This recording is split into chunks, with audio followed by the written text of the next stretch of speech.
Gerard Casey is a professor of philosophy in the School of Philosophy at University College Dublin, adjunct professor of the Maryville Institute, Birmingham, UK, and an adjunct scholar here at the Ludwig von Mises Institute. He received his BA from University College Cork, then went on to receive an MA and PhD from the University of Notre Dame. He also has a Bachelor of Laws from the University of London and a Master of Laws from University College Dublin. Some of his more recent and notable publications are as follows. He has a book due out in May 2010 on Murray Rothbard, which is the volume 15 of Major Conservative and Libertarian Thinkers, out from Continuum Press. He has also published in 2010 Legal Polycentrum in the Journal of Libertarian Studies, Economic Liberalism and Social Justice, Economic Affairs, with J. Meadowcroft, and Constitutions of No Authority, Spoonerian Reflections. His ASC presentation from 2009, which is the master, the indefensibility of political representation, has come out in Philosophical Inquiry. So without further ado, help me welcome Professor Gerard Casey.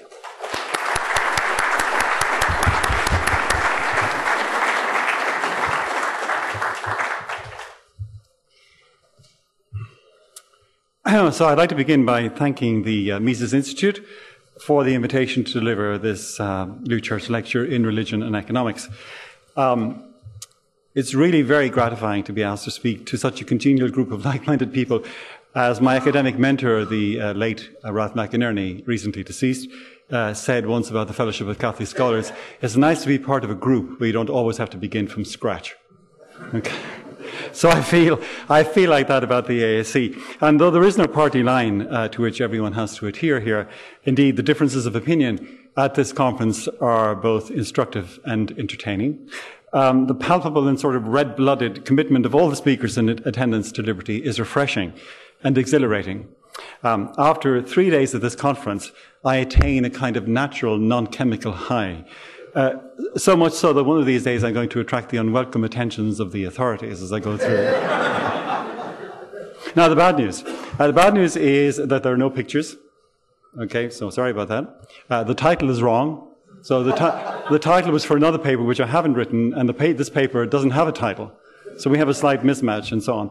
And there are remarkably few jokes. The reason for that is you can blame David Gordon. So on two trips to the Atlanta airport from here, I was outgunned on the joke department, and so I've given up. Okay, he's the clear winner on the joke front. Okay, I surrender.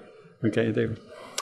Now, unlike the previous talks I've given at this conference, there's no knockdown, drag-out argument here. This talk is meant to be tentative and exploratory, and I'm going to leave as much time as I can at the end for questions and for discussions.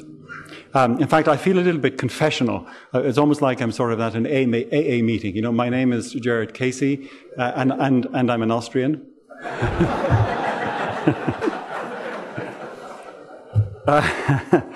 You know, in Irish politics, in Irish polite circles, there's a rule which is that you're not allowed to talk about religion, politics, and sex, which means that there's some awful long girls at dinner parties. What's there to talk about?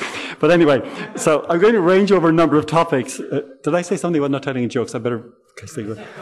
I'm not going to range over a number of loosely related, connected topics and open up some themes for discussion. Now, the first thing I'd like to point out, with all due modesty, is that I'm superbly qualified to talk about the issue of religion and economics. My wife always says to me, by the way, don't use irony, nobody ever understands it. So that was ironic. First of all, the reason is, as an ex-atheist who's a bad Catholic, and I should say, by the way, that all Catholics are bad Catholics, that's sort of the nature of the beast. If as a Catholic you ever hear yourself described as devout, you know you're in serious trouble. So that's my first reason, that's my first quality. The second one is that I have no formal training in economics, what little I know being gleaned from my conversion, and I use the term conversion advisedly, to Austrianism some 5 or 6 years ago. A conversion occurs when material that was once organized by one paradigm is suddenly, and to some extent inexplicably, reorganized by another. All the same data is there, all the same facts. What's different is the significance of those facts. There's a discontinuity, oftentimes radical, between the two paradigms, the old one and the new. And nevertheless, the new paradigm is, to use the computer term, backwards compatible. Now, I was converted to Catholicism when I was about 30. I won't bore you with the shocking details. You'll have to wait till my autobiography comes out in paperback. That was ironic as well. But in brief, the conversion was the result of a process in which the previously dominant paradigm, a sort of very non-militant, laid-back, almost comatose, almost Californian, secularism had been undermined by a combination of personal circumstances, knowledge, changed behavior, and personal influence, which conspired to produce a particular outcome in which one and only one pattern made sense of all the data. A bit like C.S. Lewis, I found myself very surprised and not at all pleased to be Catholic, but there we are.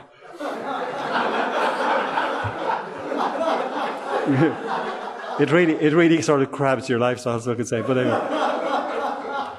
So many years later, I underwent a similar experience in respect of economics. For most of my life, I regarded economics as a sort of mildly esoteric, if largely harmless activity, indulged in by people with a penchant for mathematical mysticism.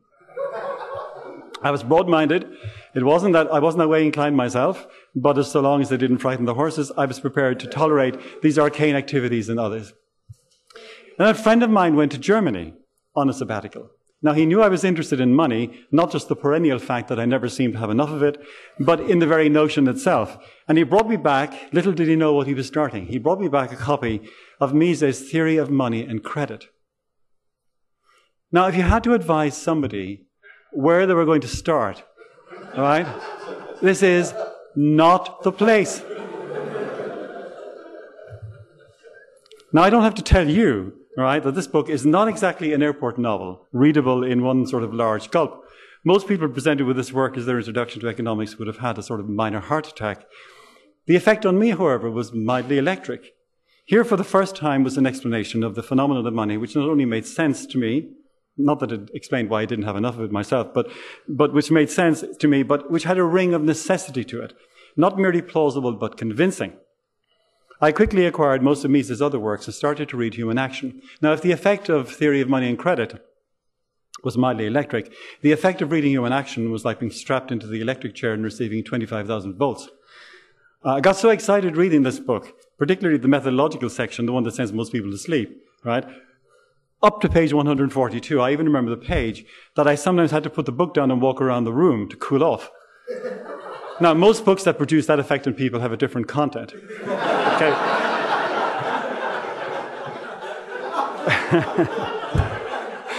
I don't read those books. Not since the age of 30, anyway. Now, while at a distance of some years, the first fine kind of careless rapture has diminished somewhat, I still get a frisson of excitement every time I read this material. Seriously. Okay? If I want to sort of brighten up a dull February afternoon, I just pick up that book and read that stuff. 5 or 10 pages, the book goes down, I have to walk around the room. It's great. Now, here was an account of human action, which at once gelled with what I knew from the philosophical tradition to be broadly correct. And that was one of the most exciting parts of it for me. In other words, the way in which it dovetailed with what I had learned from Aristotle and from Aquinas. It was really exciting. But an account which went beyond the tradition to open up to theoretical consideration, a realm of knowledge which I had simply assumed to be at best open to historical treatment. Here was another paradigm which provided a framework into which whole swathes of material could be fitted and which provided a basis for opening up new questions and new lines of inquiry. I have to tell you, I mean, I'm sure it's the experience of most people involved in academia here that you reach a stage in your teaching where you thought, didn't I say that last year? 5 years ago? 10 years? God, my brain has stopped working. One of the reasons I did some law degree some years ago was just to make sure that my brain was in fact still functioning. I'm still not sure whether taking a law degree was the right way to find that out, but nevertheless. Okay. Now let me turn to the question of religion here.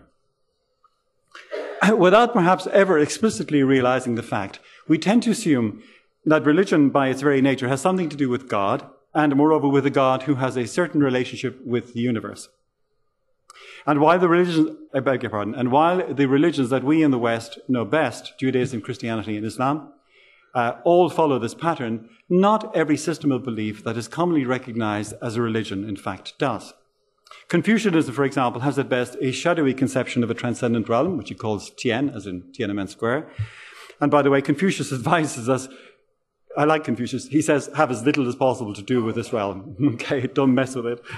And Buddhism seems to have no conception of anything at all resembling a theistic God. Hinduism, of course, has many gods, perhaps too many, several million, in fact, but only which seems to me to be overdoing it slightly. But only in certain versions does it resemble the theism with which we are familiar. Religion, then, is not necessarily concerned with God or with an afterlife, but with the ultimate source and ground of meaning. Robert Nelson, in his book called The New Holy Wars, Economic Religion versus Environmental Religion, from which I'm plagiarizing shamelessly in part, so I won't tell you which, because you think the good bits are mine, okay, says the following: a religion does not necessarily have to involve the existence of a transcendent God outside this world. Most people have a set of fundamental beliefs that both explains the place of human beings in the world and guides their lives, and the intellectual articulation of these beliefs in a formal way becomes a theology. And he refers to a definition of religion given by Max Stackhouse as, quote, a comprehensive worldview or metaphysical moral vision that is accepted as binding because it is held to be, in itself, basically true and just, even if all dimensions of it cannot be either finally confirmed or refuted. So then, religions don't necessarily involve a conception of God, but they provide overarching schemas of meaningfulness and significance within which one can locate one's own particular and limited experiences. They provide, in effect, a system of ultimate values, of ultimate explanatory concepts, which enable one to make sense of one's experience and one's environment. And so some things that don't look like religions on the face of it turn out to be religions. All right, now I want to bear that in mind, because that definition of religion, and it's not unarguable, is going to be important for what I have to say. Let me just shift gears slightly before I come back to my main point. There are many perfectly respectable modes of human inquiry: history, economics, psychology, physics, chemistry, biology. And all such inquiries have both a formal and a material object. That is, they study some range of phenomena under a particular description. Now, while the human sciences, the Geisteswissenschaften, all take man as their material object of study, they differ from one another in their formal approaches. So history studies human actions under its own specific formality, psychology likewise, and so on with the other disciplines. And while there may be border disputes between various disciplines, say, for example, it's between physical chemistry and chemistry, generally doesn't lead to sort of fights, but there can be border disputes.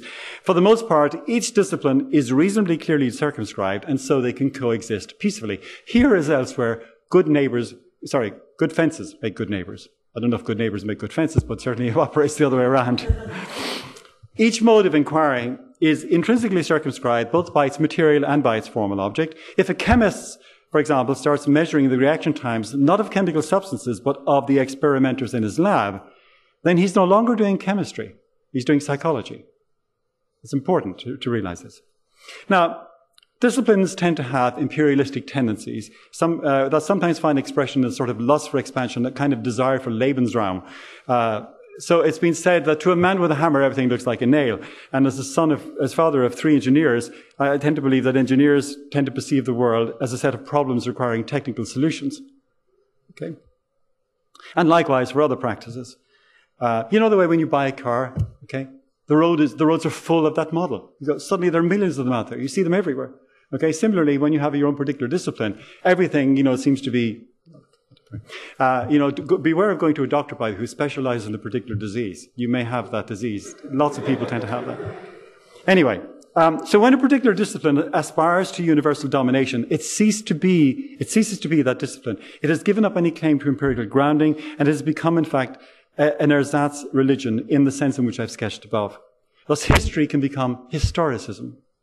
Evolution can evolve in the hands of the dreaded D's, Dawkins and Dennett, for example, into evolutionism. By the way, you should see Jerry Fodor's latest book on this, What Darwin Got Wrong. If you haven't read it, read it. It's a good read. Psychology turns into psychologism, and science into scientism. Similarly, economics can become economism, and the study of our environment can become, and here I coin a term of art, I would normally use environmentalism, but I want to coin a term of art for the if you like, universal expansion of the legitimate study of environment. I'm going to call it environmentism, just for the sake of this paper. Now, we might regard these developments as forms of intellectual cancer, in which a proper part of the whole aspires to become the whole and so abandons its natural limitation. That's what happens to real cancer. Some cells get above themselves and want to take over the whole body. It's really bad for you. Okay. Now, if there is one thing I do believe, it is that all truths are co-possible.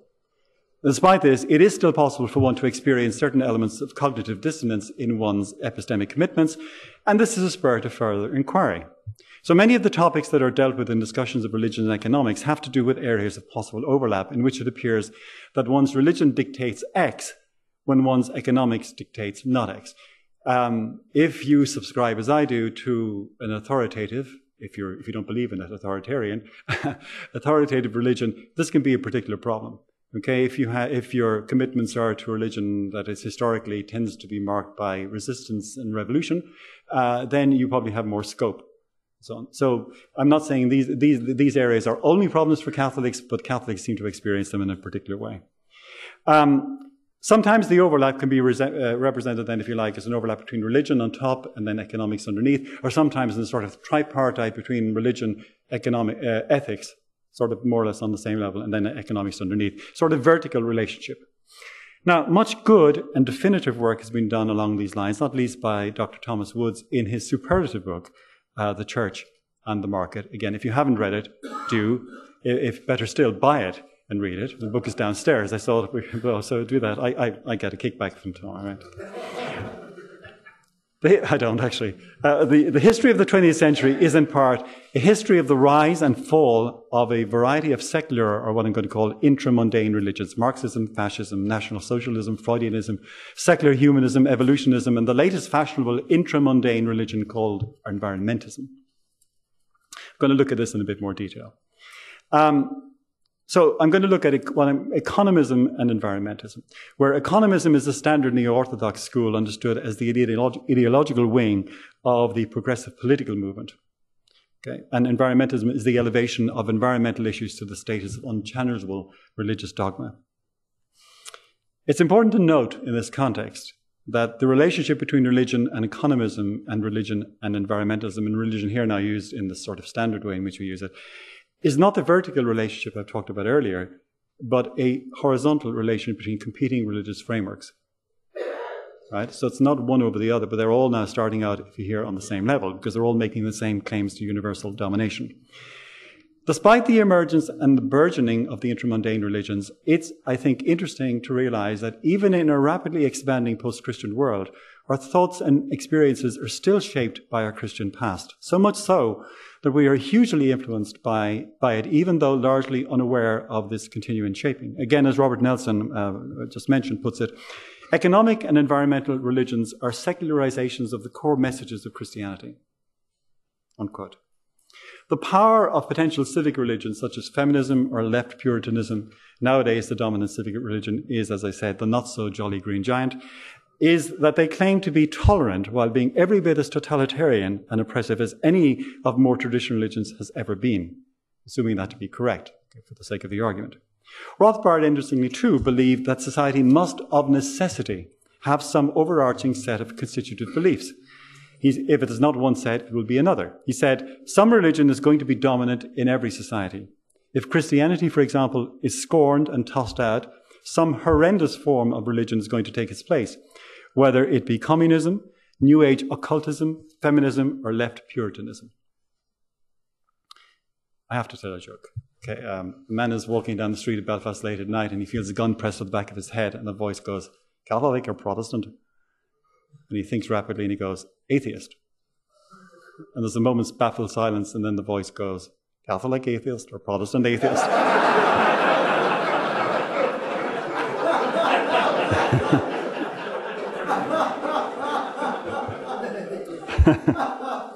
Shouldn't laugh at your own jokes. To illustrate my point, I've constructed a table here, which is incomplete, by the way, and you can take this as an exercise to fill in some of the blanks, which lists some of the central concepts of a theistic religion, this time Christianity, but I could have taken other ones, but it's the one I know best, and then locates, in part at least, the equivalent concepts in economism and environmentalism. So, let's take the central notion of God in Christianity.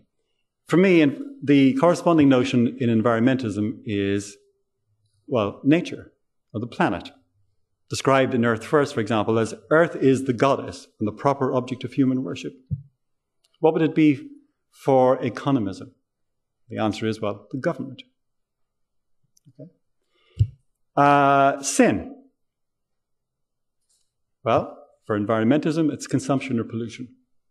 Okay? For economists, it's scarcity. Punishment. Environmental disaster. Global warming. Inflation. Recession. Salvation. Sustainability. Economic progress. Original sin. Now, this is an interesting one. Agriculture. The agricultural revolution of 10,000 years ago. That was a bad move. That leads to alienation from nature. And then even worse things like the Industrial Revolution. On this side, poverty. Eden. The Garden of Eden. Harmony with nature. Disturbed by agriculture. Not the serpent. Okay? I don't know what to put in over here on the economism side, so you figure that one out. Heaven. Oh, that's a nice one. Well, restored nature, unspoiled nature. The abolition of scarcity. Churches and cathedrals. Wilderness, untouched areas. Banks.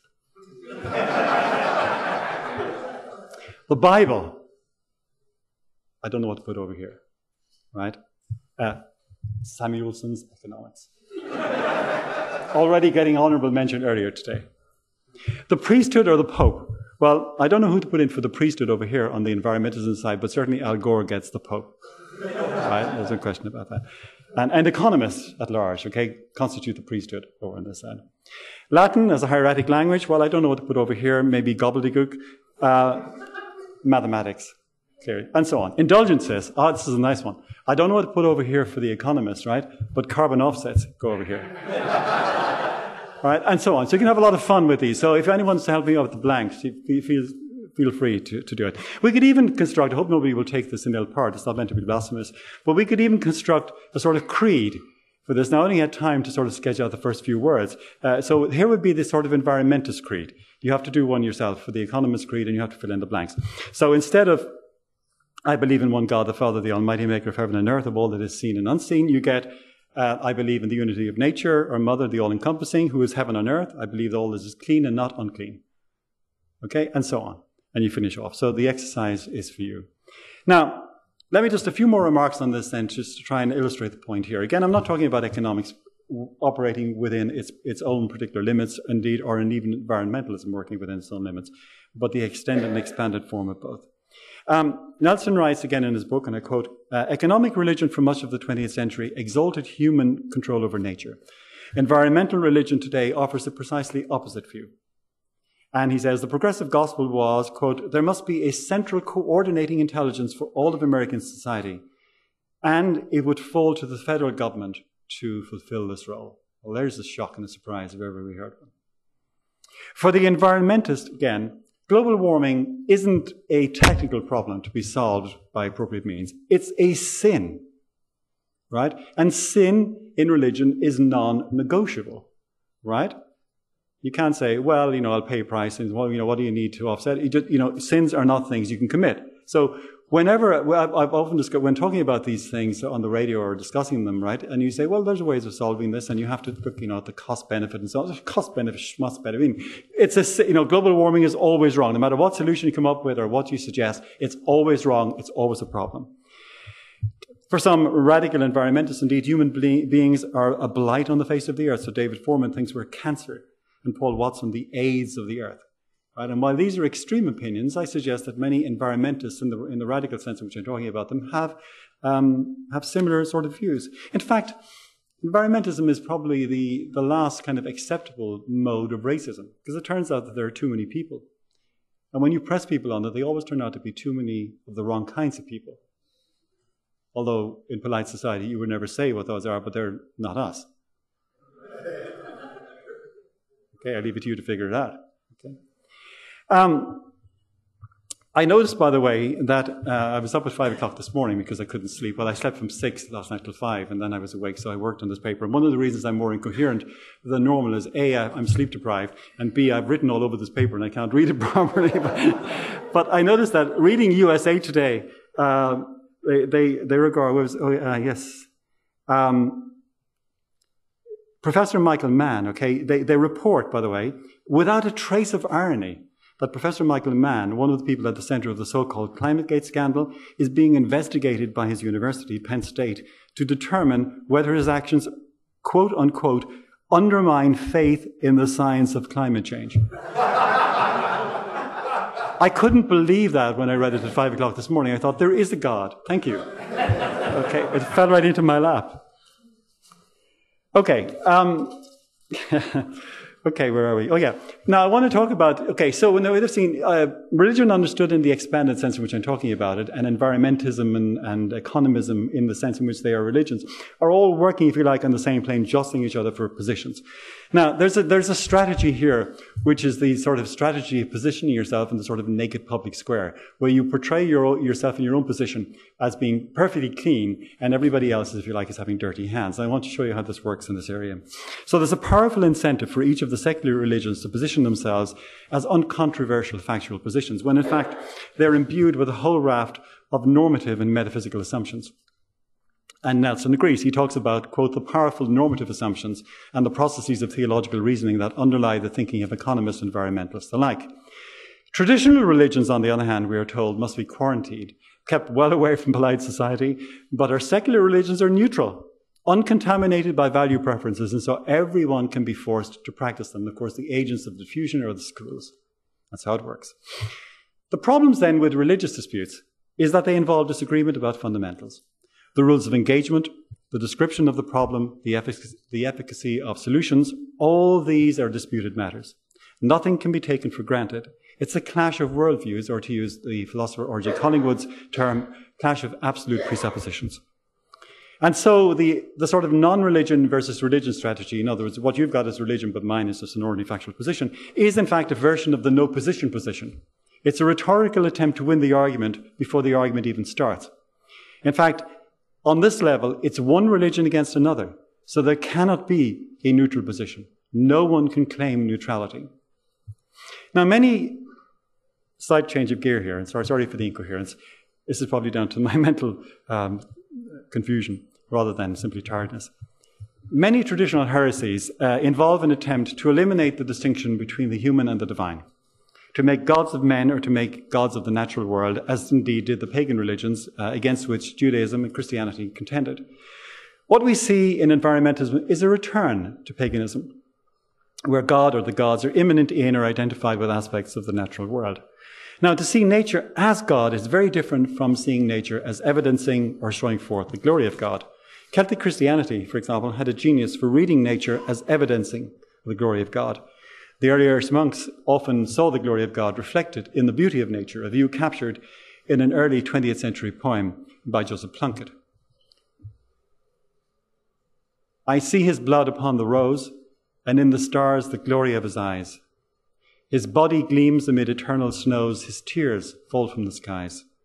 I see his face in every flower, the thunder and the singing of the birds are but his voice, and carven by his power, rocks are his written word.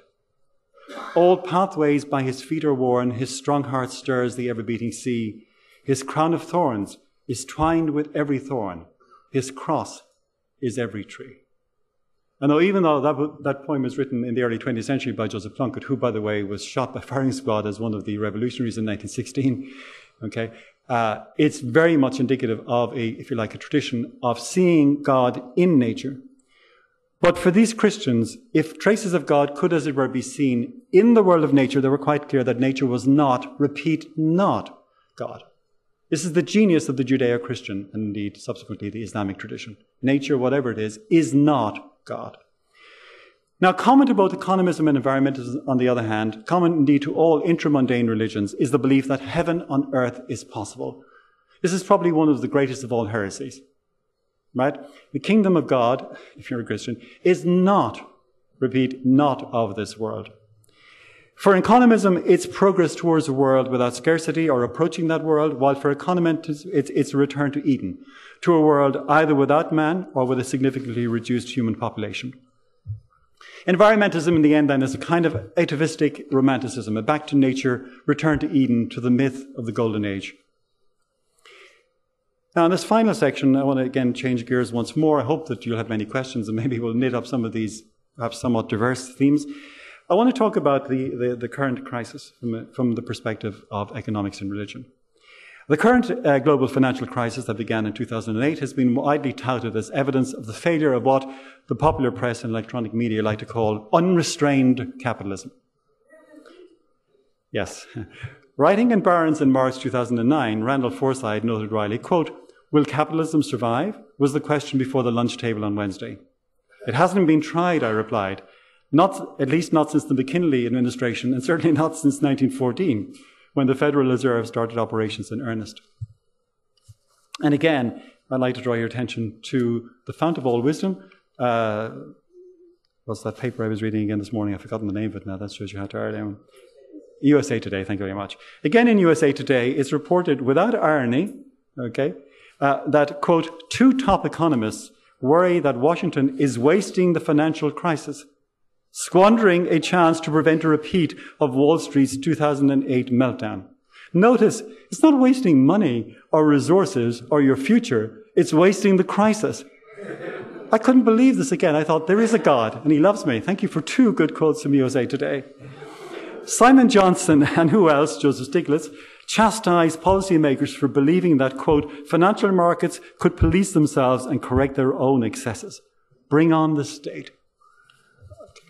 Anyway, so what the crisis is evidence for, however, is not the failure of capitalism as such, about which one might say, as Gandhi is reported to have said about Western civilization, that it would be a good idea, but the peculiar nature of modern banking. In particular, the incestuous relationship between the commercial and investment banks, the central banks such as the Federal Reserve or the European Central Bank, and governments, a topic on which Rothbard and other Austrians have written extensively. The immediate solution to the problem is masterly inactivity. Unfortunately, governments are not in the business of doing nothing. And so either failing to recognize or denying that it was their policy interventions and their state-supported central banks that produced the boom-bust cycle in the first place, they feel compelled to intervene again to rescue society from what they fondly imagine to be the excesses of unrestrained capitalism. But leaving to one side the economic inappropriateness of the responses to financial crisis, what we also witness is the use of the crisis for the legitimation of an ever-increasing range of interventions in the market economy and ever more irksome restrictions on our personal liberties. I had a peculiar experience coming through Atlanta Airport. I had to go through security on the way out. I knew if I raised a question, they were going to strip search me, so I didn't say anything, right? But I couldn't figure that one out. What am I going to smuggle out of the airport that is going to do damage to Atlanta or the USA? I couldn't figure that one out. It's a mystery to me. I still don't know. Anyway, the motto might be, never let a good crisis go to waste. As we saw with Stiglitz, I mean, the criticism of the government is it's wasting the crisis. Okay, I can't get over that. As in the case of military and political crises, which, though invariably generated by government action, are to be cured by, what else? Yet more government action. So too with economic crises. For the critics of capitalism, the problem is market freedom. The solution is tighter regulation and control of the market. In reality, of course, the problem is the unholy trinity of government, banks, and all forms of welfare, whether global, corporate, or individual. The solution is to allow markets to operate with real freedom, not the phantom simulacrum of freedom that they currently enjoy, to require banks to operate in non-bankrupt mode, interest rates to be determined by the demand for and supply of money, preferably real money, and to insist upon the immediate cessation of confiscatory state policies that are used to fund all forms of clientelistic welfare. The Austrian approach to economics, of which Rothbard was a leading exponent, has never been more needed, nor has it ever been more relevant. Unfortunately, it's never been more likely to be ignored, or even to be attacked as part of the problem, rather than accepted at the heart of the solution. Coming to the end. I'd like to finish with just some reflections, these are more personal, perhaps than anything I've said before, on Christianity and freedom. With the exception of strict Calvinism, I don't know if there are any exponents left, there may be, and possibly some less than orthodox strands of Catholicism, such as Jansenism, Christianity, by and large, is committed to the belief that God is free, and so is man. Man is free metaphysically inasmuch as his actions, though conditioned by factors such as heredity, environment, training, education, association, and so on, are nevertheless not determined. Practically inasmuch as his actions are not constrained by factors outside himself. Now, for those of us who are Christians, we believe that man is created in the image and likeness of God, that likeness is most obviously manifest in our possession of intellect and will. Our capacity to grasp reality by means of our intellect is a dim reflection of God's creative knowledge, limited intrinsically by our finite nature. Our freedom, too, mirrors the divine freedom. Milton, in Paradise Lost, has God speak of man thus: I formed them free, and free they must remain till they enthrall themselves. I else must change their nature and revoke the high decree, unchangeable, eternal, which ordained their freedom. So this really is a central Christian belief. For those of you who are theologically sophisticated, you might recall the theological controversies regarding the relationship of grace to freedom. There were 5, maybe even more, schools of thought: Thomism, Augustinianism, Molinism, Congruism, and Syncretism. All of these various systems, however, respect the basic data founded upon Scripture and tradition that God is omnipotent and that the human will remains free under the influence of efficacious grace, which is not irresistible. In fact, the disputes between the 5 schools got so bitter that in the end, the Pope told them all to shut up. Right? Stop arguing among yourselves. Stop calling each other rude names. As long as you hold on to those 2 central data, any theory that's consistent with it is acceptable. Now, get on with the job. Freedom, then, is a constitutive element of man, both metaphysically in the indetermination of his will and practically in the non-limitation of his actions. I believe that God made us to know, love, and serve him in this life. I believe that God loves us with a love that is utterly disproportionate to our merits, and that he wishes us to love him back in return. Why? That's the mystery. But that love must be a free response to his overtures. Even in the sphere of human actions, love to be love must be free and unconstrained. However much we want someone to love us, that love is to be worth anything, must be freely given and not coerced. The burden of many fairy tales, operas, films is that pseudo-love produced by a magic potion or its latter-day technological equivalent is no love at all. The desired end, the love of the beloved, has been attained only by the means of the very destruction of the beloved, which is what one wanted in the first place. God, who loves us in a measure that passes all understanding, will not force us to love him. In the end, he respects our choice, even if that choice is mysteriously to reject him. Here then is my key point, and I mean this with I know I've made some jokes today, but I mean this with I'm absolutely serious on this. If God, who manifestly has the right to do with his creation what he wills, will not coerce us, what creature can presume to take it upon himself so to do?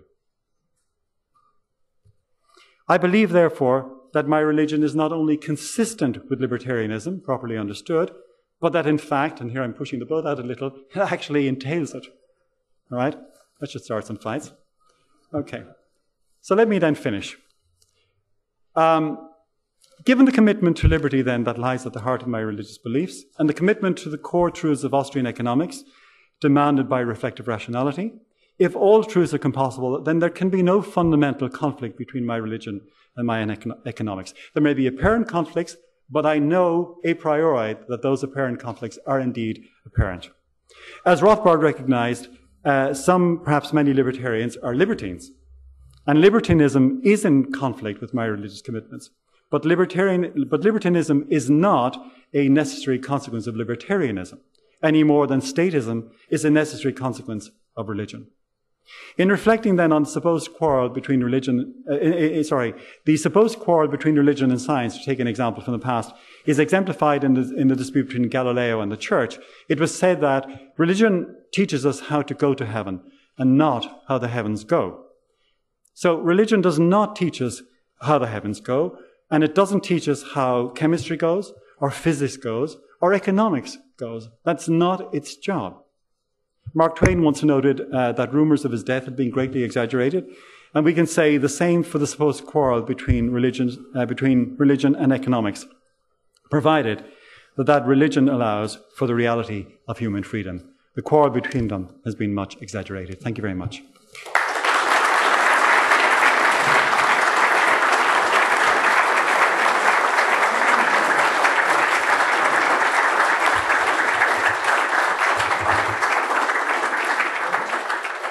So, if you have any questions, exhortations, expostulations?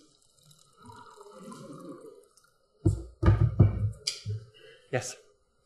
What do you say to against many people claim that he's the first socialist? I'd have them read the Gospels again. Sorry, the question was, what would I say to people who say that Jesus is the first socialist? And I'd say, read the Gospels. I don't deal with it here, but I've written a short paper on this, and I went through and found all of the passages where Jesus talks about these things. I mean, there are all sorts of interesting things, like the parable of the talents. Anybody pay attention to that?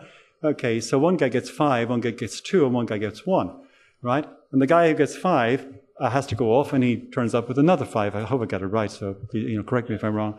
And the guy who does 2 does likewise. And the guy who got 1 said, Master, I was afraid that I would lose the money, and I buried it, and here it is. You get it back just as you gave to me.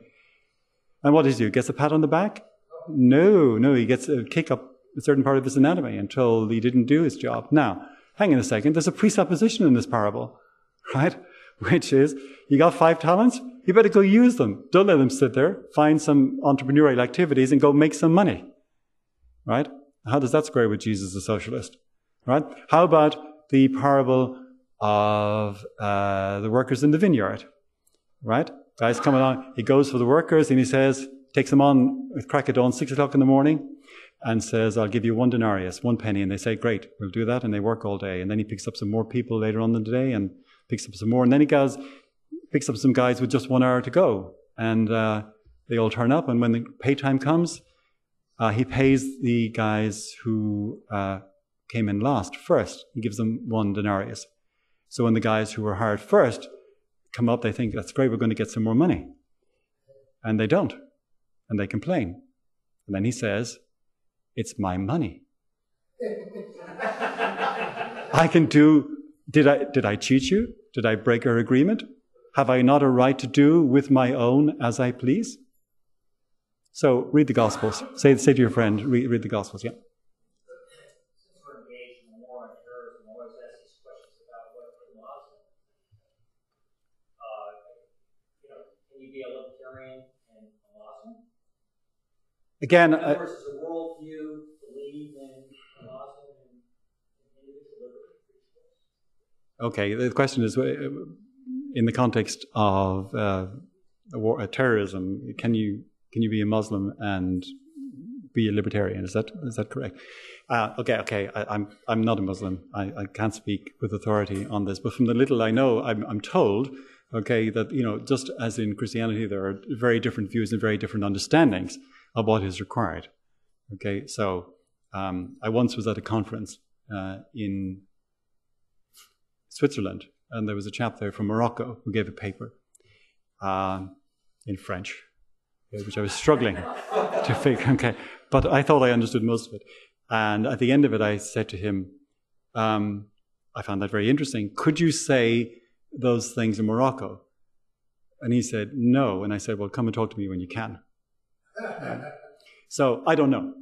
Is the short answer to that question. I simply don't know. There are some people who say yes, and some people who say no. Some people think that Islam is intrinsically connected in such a way that it leads necessarily to jihad, and others don't. But I can't comment. I couldn't really make a judgment on that.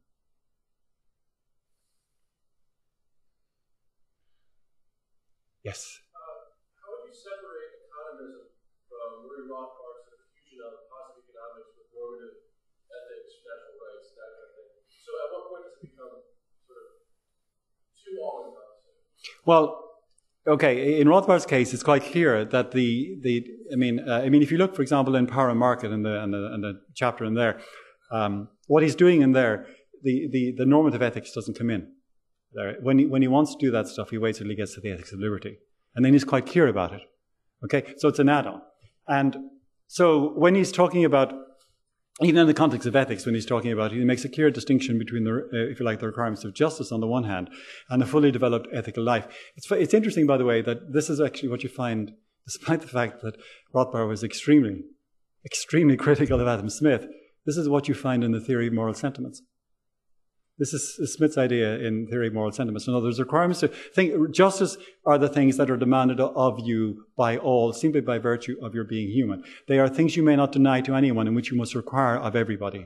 Okay? But this is not the prescription for the ideal or the complete moral life. You can satisfy all the requirements of justice and be a miserable person. in other words, and no one can love you. You could effectively be a sort of Scrooge-like character and satisfy all the requirements of justice. So you have to be careful about that. So Rothbard clearly acknowledges that when he's talking, he's confining himself to this very limited sphere. And people persist in misunderstanding what he's doing and take him to be talking about, if you like, the entire moral life. And he says, no, of course not. It doesn't make any, please don't misunderstand me. Economism, so even Austrian economics could become economism if you took it, if you like, to be the answer to all of life's questions, to provide all of your ultimate values. And if that's what it was doing, then you will have problems between Austrian economics, thus understood, and your religious values. But as long as each of them, but by the way, look, I'm a Catholic. I believe the Pope is infallible. Does that mean that if he thinks that, Golden Girl is going to win the 2:30 at Newmarket, then I'm going to put my money on it? No. What do I look like? A fool? Right? Okay, unless the Pope has been, spotting racing form for a long time, and even then, I would think about it, his infallibility does not extend, to the racing results. Okay, it extends to matters of faith and morals, not to economics, not to chemists. There is no Catholic chemistry, there is no Catholic physics, and there is no Catholic economics. This point seems to me sort of so blatantly obvious that I don't quite, when people sort of question, I don't quite understand what the argument might be. I've had all of these things. People say to me, how can you be a Catholic and hold all of these horrible libertarian views? And I go, well, I hold these horrible libertarian views actually because I am a Catholic, because I believed, as I said towards the end, that according to my faith, right at the heart of it, right at the very heart of it, is this mysterious freedom which is given to us, which extends right down to the extent that we can actually reject the ultimate gift which is offered to us. Remember, there is no such thing as a free lunch except salvation. Okay, that is actually completely and utterly free. That's probably why we're so suspicious. Okay, here, take this. What's the cost? Nothing. And you go, ooh, I don't know. I think it's a bit dodgy to me. So you could have it, but happily you don't have to do it. Okay, and for the most part. I don't know of any, maybe there are crazy Austrian economists out there, I'm sure there are, okay, who might, if you like, become economists in the sense in which I use it, but I don't know any. Okay, and if they are, we'll expel them. Yes? Comment and a question. The comment is, it's interesting you came to Austrianism 5 or 6 years ago. That's when you gave a speech or wrote an article about a dispute I was having with some sort of traditional conservative types about market economics. Yeah. And what I loved about it was I thought I was taking a hardcore line, and your argument was that my only problem was that I was too timid. You're a wimp. Okay. But my question is, I sort of have an answer to this in my head, but I want to hear your answer. All right. Do you think a Catholic can be a market anarchist? Is this a trick question? Yes.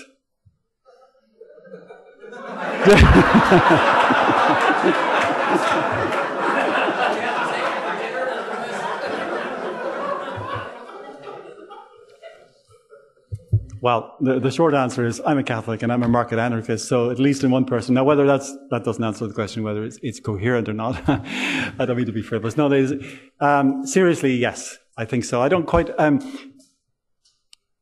I can't grasp the cogency, if you like, of any argument against that particular position. It seems to me that, look, one of the things I tend to get from my Catholic friends on this is you're being really sort of mean, and what about the preferential option for the poor and all the people? And I'm saying, look, do with your money as you will. Okay, and the example I always give, and sorry if it's a bit hackneyed, is this. And Grafton Street, by the way, is the main shopping street in Dublin. It's important to notice this for this story. Okay, so Tom Woods and I are going down Grafton Street. And Tom, being a generous soul, there's somebody panhandling. And Tom reaches into his wallet and takes out a €10 note and throws it into the guy's hat. And he says to me, Casey, don't be so mean. Come on, give something to the guy. And I go, no. Okay. And he goes, oh, come on. I mean, he's obviously in need. And I go, no. And he says, I'll never speak to you again. And I say, don't tempt me. But he says, I'll refuse to associate with you unless you do it. And he tries to persuade me and he tries to do all sorts of things to do it. And I say, no, no, no, no, no. He can do all of those things. All of those are perfectly legitimate. The one thing he cannot do is reach into my pocket, take out my wallet, and take the 10 euros, put it there, right? No matter how deserving the cause, no matter how sound your judgment is on that, no how defective my understanding is, you cannot make those decisions for me. Okay, so if I'm a Christian, as I am, I believe I have an obligation, which extends well beyond the requirements of justice. But the way in which I satisfy that obligation is down to me. Okay? And in the end, the only one who can judge whether or not I have satisfied my religious requirements to look after those who are less well off than myself is not the state. It's not Tom Woods even, though I'd much rather Tom did it, okay? It's actually God. In the end, the only judge who will stand over me to ask me, in other words, to say, I was thirsty, did you give me to drink? I was hungry, did you give me to eat? And if the answer is yes, then I've satisfied my obligations. Nobody else can make that judgment. And that, of course, is what the state does. That is what the state does all the time. It says, there are all these poor people, they need looking after. Here, take your money, and we'll do it for you. Now, apart from the fact that it's theft, which it is, right? It's also remarkably inefficient. A lot of the money seems to disappear before it ever comes out of the other end. Okay, so that's the utilitarian argument, but the principal argument is it's theft. So the question is, can a Catholic be a market anarchist? Yes. I have not seen any argument to persuade me that there's any problem here, and I don't expect. I'm confident in expecting that I won't find any argument. And I actually did like your piece, as you know.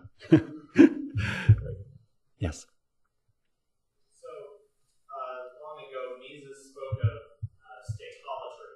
Yes. I think that's a pretty great word, playing on the notion that the state sets itself up in many respects as God. What's patently bizarro to me, especially now, I've been a Christian all my life, but only a libertarian for, I guess, going on 5 or 6 years now. And what is absolutely bizarre to me is how statolatry has managed to entrench itself into the church. And I'm not a Catholic, but my experience in the Protestant church is such that this goes beyond which I could have possibly imagined, even back when I was not a libertarian. So my question to you is, how then do we deal with these people who, in a sense, have two religions that they follow? And it's kind of a paradox. No, it's a very good question. Part of me wants to say, I don't know, but I'll offer you some reasons. I'm often impressed when I go into Church of Ireland, which the Anglican Church in Ireland is called the Church of Ireland, and I sometimes go for various reasons. Or in England, you look at all there are plaques on the walls to Colonel this and Colonel that, and so on. You think, am I in the wrong place? I'm always shocked, by the way, when I go into a church in this country and see the Stars and Stripes. That's... even in Ireland, you won't find the Irish flag up. It's quite striking. Okay, what everyone thinks about it. Okay, and I'm not trying to denigrate the particular symbol and so on. It's just not the place for it. And on a Sunday morning, we often have prayers of the faithful, and some of them pray for our civil leaders. And I say, yeah, they need a lot of praying for. So do I, if it comes to that, but not for the reason you think. Okay, not to guide us and do all, but basically go leave us alone. So I never say amen to that one. Okay, I always say that.